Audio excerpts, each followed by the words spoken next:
Le théorème de Pythagore, la preuve.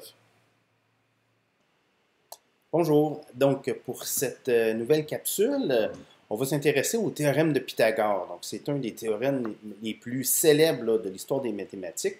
Puis, comme vous allez voir, c'est pas si difficile à trouver. Donc même vous êtes en mesure de trouver la preuve du théorème de Pythagore. Puis c'est ce qu'on va faire là à l'instant. Bon, bien, le théorème de Pythagore, c'est quelque chose qui concerne uniquement les triangles rectangles. Okay? Donc, si ce n'est pas un triangle rectangle, oubliez ça, il n'y a pas de théorème de Pythagore. Okay? Donc, c'est juste un triangle rectangle que ça nous prend. Donc, un triangle rectangle, c'est quoi? Bien, il y a un angle droit ici. Là. Donc, je vais le tracer comme ça. Et puis, bon, bien, il y a deux autres angles. Et puis, vous vous rappelez aussi que, comme c'est un triangle, la somme des angles, c'est 180 degrés. Et puis, comme j'ai déjà 90 pour lui, ça veut dire que la somme des deux autres, c'est aussi 90. Donc ça, on va s'en servir. Donc, ce que je vais faire, c'est que je vais reprendre ce même triangle-là, qui a les côtés A, B et C. Hein, C, c'est le grand côté qu'on appelle l'hypoténuse. Je vais en faire une copie, puis je vais venir l'installer de la façon suivante. Okay? Je viens le coller sur le coin, puis je m'arrange pour que ces deux droites-là, là, ici, soient parallèles, puis bien alignées. Là. Okay? Donc, là, c'est parfaitement aligné. Donc, mon côté B ici, de mon premier triangle, il est rendu ici. Puis le côté A, qui était ici, il est rendu en haut comme ça. Mais ce qui est important, c'est que ça, là, c'est une ligne droite. Donc là, quand vous regardez ça comme ça, vous voyez que ici, comme c'est une ligne droite, c'est ce qu'on appelle un angle plat. Hein, c'est 180 degrés. Mais c'est vrai aussi de l'autre côté. Hein, si je fais un demi-cercle comme ça, c'est 180 degrés. Mais ça donne que j'ai déjà une partie couverte par mon 180 degrés. C'est mon angle qui a un côté qui était ici, et puis l'autre là qui a deux lignes. Ensemble, qu'est-ce qu'on a dit? On a dit qu'il faisait 90 degrés. Ça veut dire que qu'est-ce qui me reste pour l'angle qui est ici? Hein? Il me reste un autre 90 degrés. Donc, je suis certain que si je les aligne comme ça aussi, c'est 90 degrés. Hein? Donc, j'ai 90 degrés.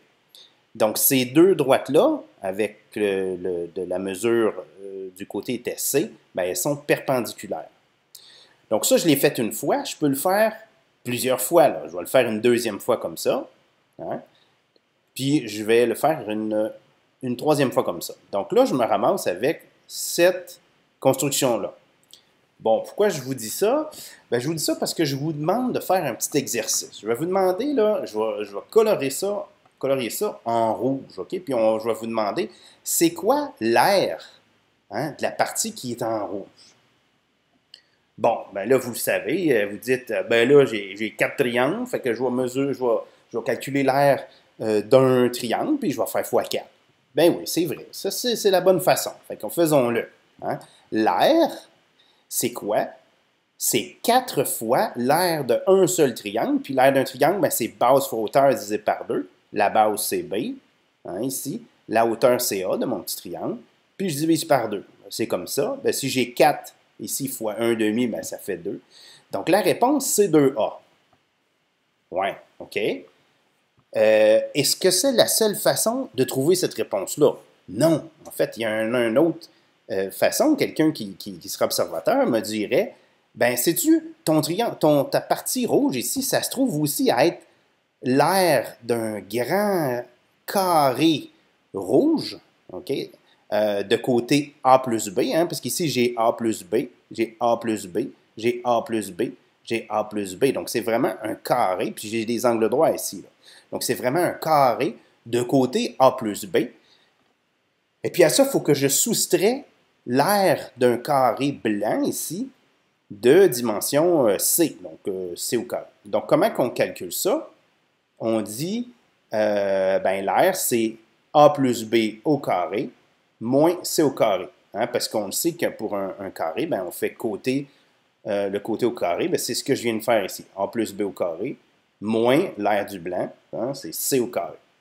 Si je développe ce truc-là, bon, ben, je pourrais faire A plus B fois A plus B, là. C'est ça que ça veut dire. Ben là, vous avez A fois A, ça fait A carré.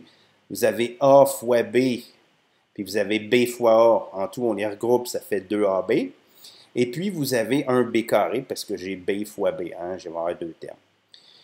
Puis, j'ai mon moins C carré qui arrive ici, là, qui lui, il n'a pas changé. Donc, l'air, hein, on a dit que c'était ça, mais on peut dire aussi que c'est ça.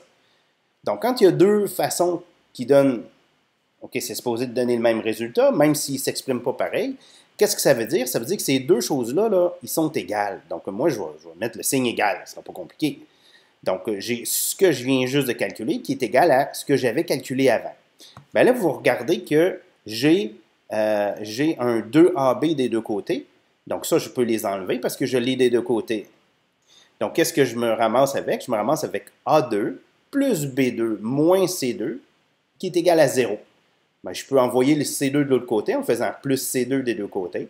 Et puis, j'obtiens la formule ici, A carré plus B carré qui est égal à C carré. Bien, ça, c'est le théorème de Pythagore. Okay? Donc, on est parti de quoi? On est parti d'un triangle rectangle. Puis avec des simples transformations géométriques, on obtient à ça. Donc, ça, c'est une preuve directe, OK, du théorème de Pythagore. Donc, avant de conclure, donc ça s'exprime aussi comme le carré de l'hypoténuse qui est égal à la somme des carrés des deux autres côtés. Donc, l'hypoténuse, c'est le grand. Ça va toujours être le grand côté. OK? Et puis, les deux autres côtés, ben, c'est les A et B. Juste avant de conclure, ça serait bien qu'on regarde quelques formes là, équivalentes du théorème de Pythagore. Donc, on a vu A2 plus B2 égale à C2, mais on aurait pu tout aussi bien renverser ça de bord puis dire C2 égale à A2 plus B2. Hein. Ça, c'est exactement la même chose. On aurait pu dire aussi, on pourrait prendre la racine carrée des deux côtés, puis comme on sait que la racine carrée de C au carré, c'est C, hein, parce que c'est la fonction inverse, ben on aurait que C est égal à la racine carrée de A2 plus B2. Donc ça aussi, c'est le théorème de Pythagore. Et puis, il y a des fois où on connaît le C, on connaît le B, mais on ne connaît pas le A.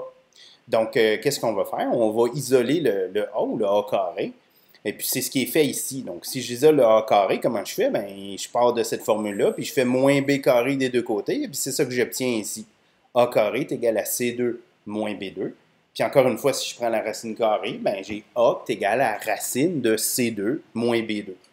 Puis finalement, il y a un cas qui est très intéressant, c'est celui où notre triangle n'est pas seulement rectangle, il est aussi isocèle. Donc c'est un triangle rectangle isocèle.